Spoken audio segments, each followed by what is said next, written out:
This video I'm going to talk about my my personal tips on buying a used car. Um, I never was really that into the cars and still until like recently within like the last year and a half. And within the year and a half I've learned a lot about what to look for and more about cars and how to make better purchasing decisions, and I've learned a lot. And I just want to share my personal view on it. There's so many people that give advice out there, but this is just my advice so far. Um, when it comes to buying a used car, of course, find out what you're looking for, what's important for you, what brand. Um, you know, what's important for you, what you're looking for. But basic things is like if you buy a car from a private seller, there's a lot of risks involved. Private selling meaning like from eBay or Craigslist or some person has a sign up saying that he's selling his car. First, you want to go to kbb.com, so Kelley Blue Book. Type in the year, the model, the mileage, and find out how much that car is worth. Okay. So if you're looking at a car that's worth like $10,000, and a private seller and is selling it, and then you're trying to get a deal and you get a good deal, say you got it for 5,000, then it could be a good deal, it could not be, but you need to know what to look for. And if you're not a mechanic and you don't have any friends that are mechanics, I don't really recommend for you to go to buy it from a private seller, because you're taking a big risk. Unless you're willing to pay for a mechanic to check the car for you, then you're going to be taking a big risk. And you got to weigh the options to see if the risk is even worth it. So say if the car is worth $10,000 and then you're buying it for $9,000, you're only saving $1,000 off the car. That's not really worth the risk, in my opinion. If you buy it from a dealer, it's going to be charged more than what it's worth. They might charge you $13,000. So the car's worth 10, they might charge you 13,000. So if you go to the dealer, you got to pay the 13,000, you got to pay all the taxes, the fees and everything, then it might up the price up to 15,000. So you can either, the car's worth 10, you're buying it for 15,000, or you can get it from a private seller who might be selling for 9,000. So if you're comparing 9,000 to 15,000 to $6,000 more, then you might be like, well, this might be worth the risk for you. But you need to end up having to do your own checks, you know. And like I said, if you don't know that much about cars and you don't know what to look for, then I don't recommend to go that route. And like I said, if you don't have any friends that are mechanics, I don't recommend to go that route. Even if you don't know anything about cars, you could still take the car to a mechanic and have them do all the checks for you, and usually it costs about $150 to do that. Then you potentially can go that route, but you have to weigh the risks. You see if it's worth it. Because if you buy it from a dealer and the dealer is selling it for, say, 11,000, and then you're only saving a couple $1,000s, I think going to the dealer would be a smarter decision. When it comes to buying a car from a dealer, I recommend to go to a big name dealer. Dealers that are well established, like the real dealers. A lot of those dealers are in the suburban areas within Chicago. A lot of the Chicago dealers that I've seen are just garbage dealers. Like, they're just not good dealers. You want to go to a well-established dealership where everything in there is like immaculate. Where you go into like a BMW dealer, a Jaguar dealer, Mercedes dealer, like where you walk in and everything is just you know, like they're very well established. Because those types of dealers, from my experiences, will do really thorough checks into all the used cars that they sell. Like they will have their mechanics put it through like these inspection points. So then when you buy a used car, it's almost like buying a new car. Like everything is just, you know, everything is checked. They've done all the checks, they cleaned it, and everything's just looking great. That's what I recommend to do. Just because it's a dealer doesn't mean that the car is gonna be like operating well. You know, some of these dealers out there just are just not good dealers, and the car's in horrible condition, and they're trying to scam you.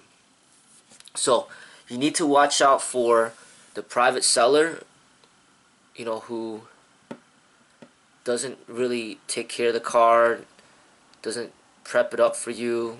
No, he doesn't check it, like it's not checked.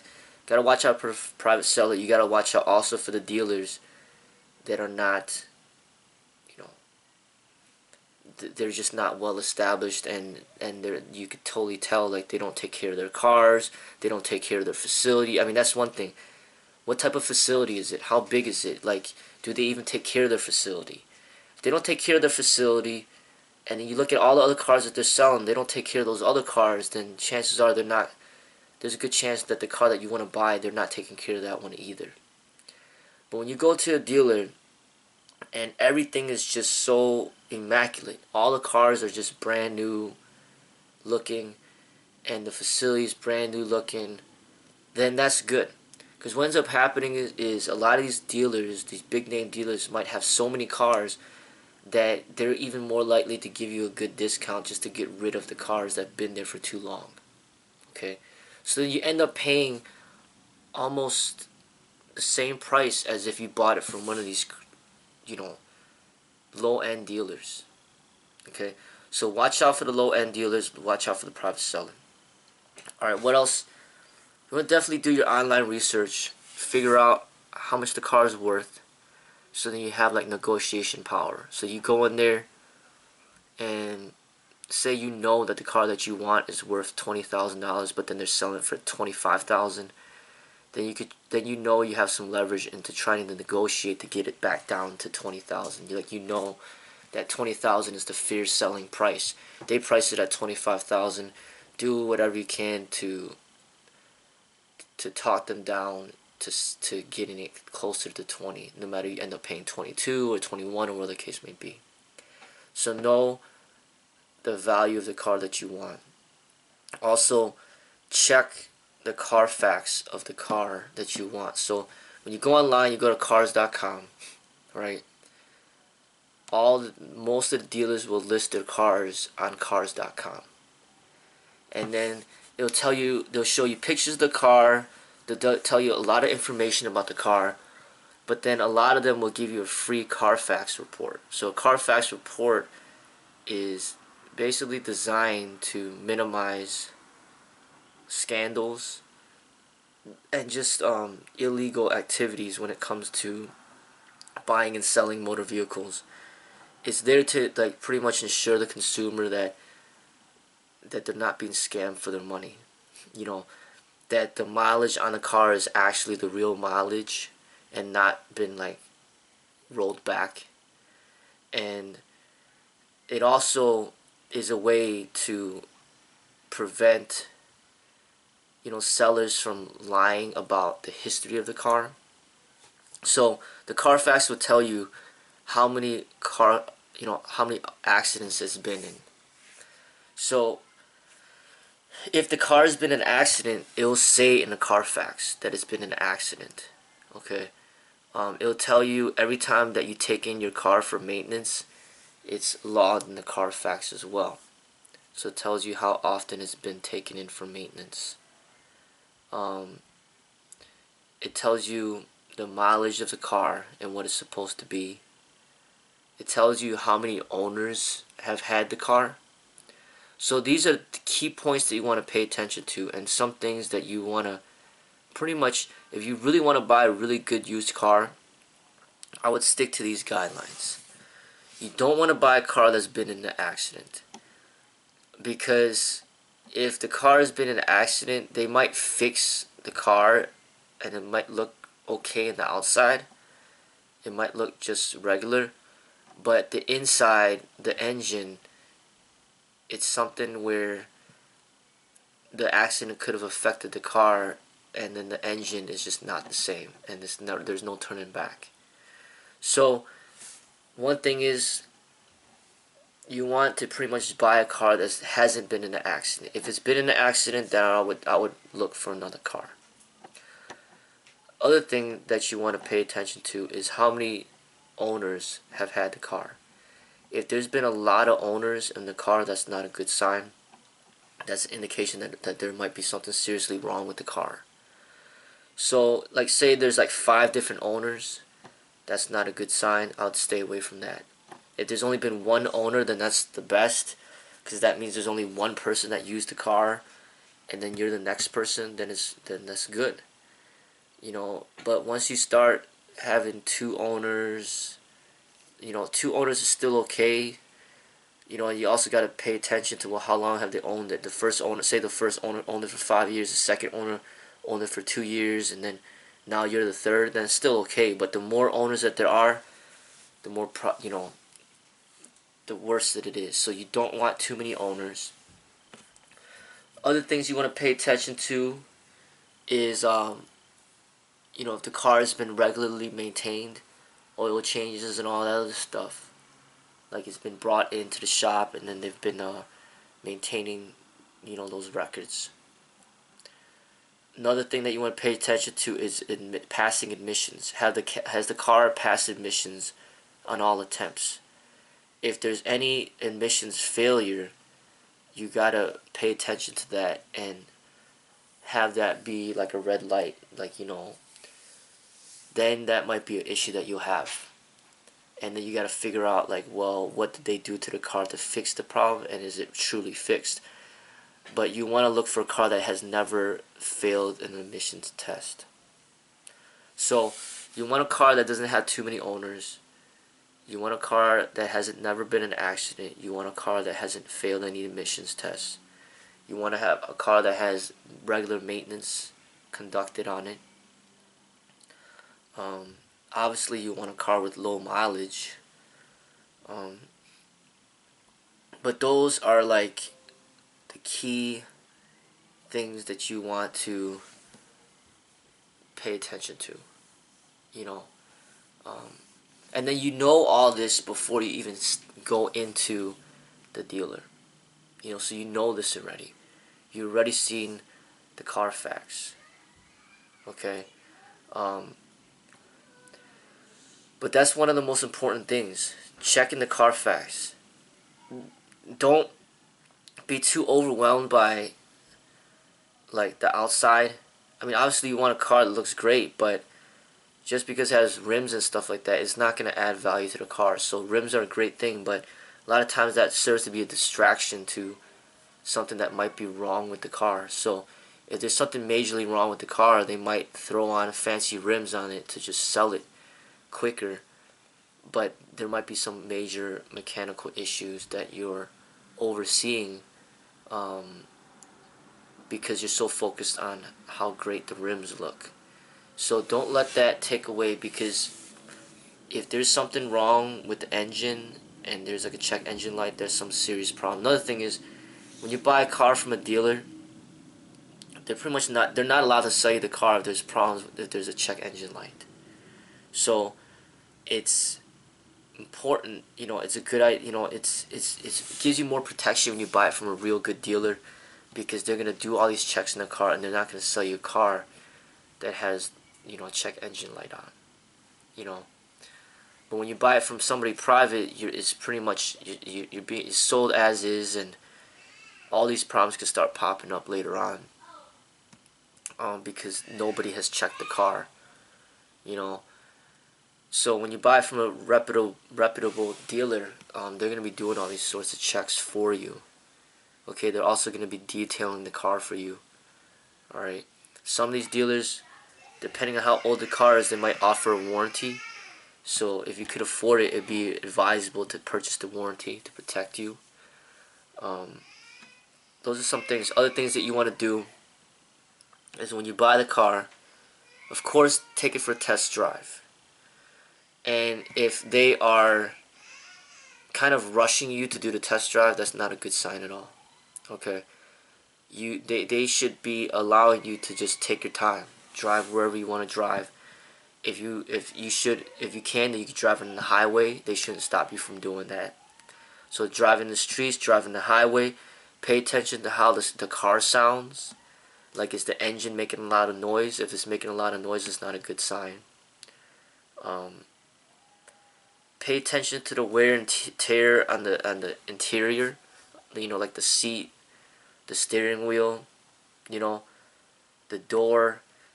If it looks like there's a lot of wear and tear in the inside, but then they're advertising themselves to have low mileage, then that could be a problem. They might have rolled back the miles on the speedometer or something like that, or the odometer, in order to get the car to sell. So you want to pay attention to the interior.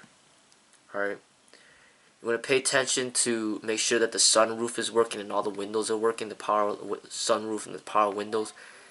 I've ran into a lot of cars where they're having mechanical issues with the sunroof. You want to make sure that all the lights are working. You know, the headlamps, tail lights, turn signals, because those are costly to fix. Some of these cars cost like over $500 just to change the headlamp. So make sure you check all the lights. You know, make sure that you check to make sure that the radio is working, the CD player is working, the navigation is working, all like the electronics in the radio is working. You know, I've ran into a car where there's issues with that, where it wasn't even working. Okay, so you want to make sure you do that. Make sure that you floor the car when you're driving it. Press the gas pedal all the way down several times and see how the car responds when you drive it really aggressively. Also, see how the car responds when you brake hard. Is it stopping as fast as it's supposed to stop? And is it making any noises when it's stopping? That sounds, you know, like that there's a problem. Okay. Make sure you check underneath the car to see if there's any leaks of oil. Make sure you check the wheels of the car to see how much tread is on the wheels. If the wheels are worn out, then it gives you more negotiation power, because you need to replace the wheels. Okay. Pay attention to all that. Open up the hood and look at the engine.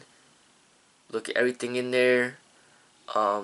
Bring a flashlight. You want to shine the flashlight into the engine to see if there's any oil on the bottom of the engine. Check to see if you see any oil. If there's fresh oil on the bottom of the engine, that's not good.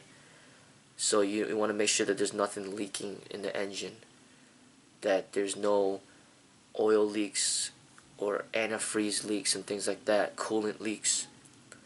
Check to make sure that the windshield wipers are working with the fluid and everything, because I've run into a car where the windshield washer wasn't even working. Another thing, when you check the car, when you operate the car, turn the air conditioner on at full blast and see if it's cold air. I've run into that problem as well, where the air conditioner wasn't working. So if the air conditioner is not working, then that shows that there could be a problem with the car. You know, the air should be really cold. You know, because the air conditioner alone could cost like over $1,000 to fix. Okay. So these are like the main things that you want to check for as you test drive the car. And don't just limit yourself to one car. You know, I'd say test drive a handful of cars.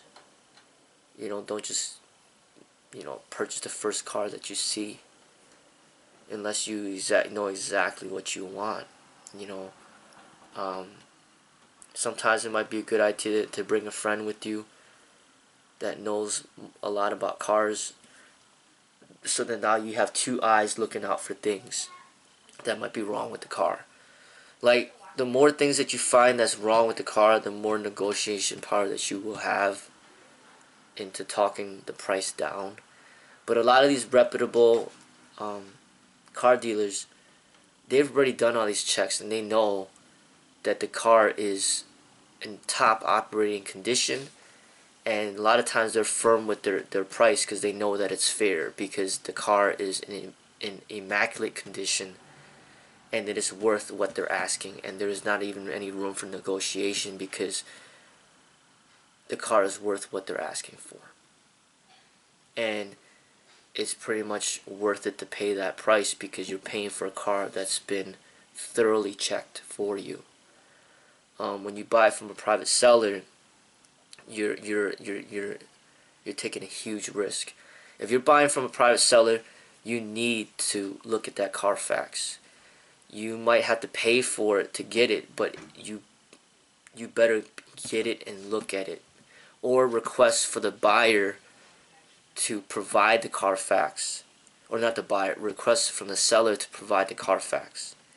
If he doesn't want to provide the Carfax, then that's not a good sign at all. You know, a lot of these, if you're gonna buy it privately outside of a dealer, this is more for people that are mechanics, people that know a lot about cars and they know how to fix things. They can find a lot of good deals because they know how to fix the problems with the cars. But if you don't know anything about cars, you don't know how to fix a car, you don't know nothing, you don't have any friends that are mechanics that will give you good deals on labor, then I would stay away. I would recommend to stay away from private sellers and to go to the dealer to get it, a reputable dealer to buy your car. You know, because that's just a smarter thing to do. You know, it's in the long run, you're gonna be better off. But that's pretty much it. You know, that's what I recommend. You know, I mean, that's a lot more than what I knew when I started getting into it. I didn't know anything, and I've come a long way now to come to the position where I can make smarter purchasing decisions. And buying a car is not the same as just buying a pair of shoes or even buying a bicycle. You know, buying a bicycle is so easy to check. You know, like, do the brakes work? You know, do the gears work? Are the wheels spinning true? Dents, scratches, rust. I mean, it's easy. Test ride. I mean, buying a bike, no problem. But buying a car, there could be so many problems with the car that you don't know. You know, a lot of engine problems and malfunctions and check engine lights and mechanical issues, electronical issues, and the list just goes on and on and on. You know, so it's buying a car is one of the most difficult things to do. You know, because of all the things that you need to check for.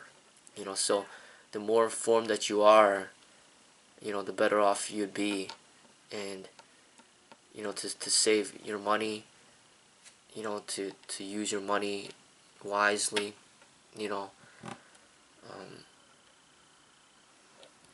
But these are the things that I have to say, you know, and just take a look, you know, on cars.com, compare different prices, you know, and just give yourself some negotiation power when you find a car that you really like. Don't get too attached to just one car. Find multiple cars that you are really interested in, so then, you know, so then you could have more negotiation power, you know, because if there's only one car that you're looking at, you don't have any other options, then, you know, it's hard to make a decision like that because, you know, you're just so limited in your choices. You know, other things that they recommend is purchasing a car towards the end of the year, towards the end of the year, because a lot of dealers are trying to get rid of their older model cars to make room for the newer models, so they're more likely to give out larger discounts towards the end of the year. You know, so that's another tip to consider. You know, but those are my so far my feedback on buying, my tips on buying a used car. Hopefully that helps out some people out there.